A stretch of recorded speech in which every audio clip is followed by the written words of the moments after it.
How to verify your KuCoin account. So hello guys and welcome back to today's video. So what you're going to do is log into your account and you should be able to see here right off the bat, verify your account. Click on the verify your account button over here and simply click on get verified.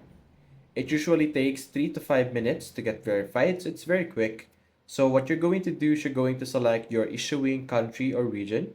So select the appropriate one over here and you should be able to see here your ID type. It depends on what region you are in, but in my region, which is the Philippines, we have the following. We have the ID card, passport, or driver's license. It is recommended that you use your passport, but you just choose any of the option. After that, simply click on next, and you're just simply going to enter different personal information because it will cross-reference that with the information available on your ID.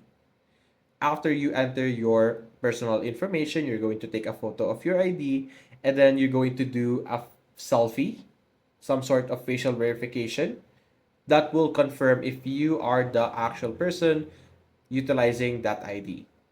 And after that, you should then be able to verify your KuCoin account. So that's basically it, guys. If you enjoyed this video, leave a like and subscribe. Thanks for watching.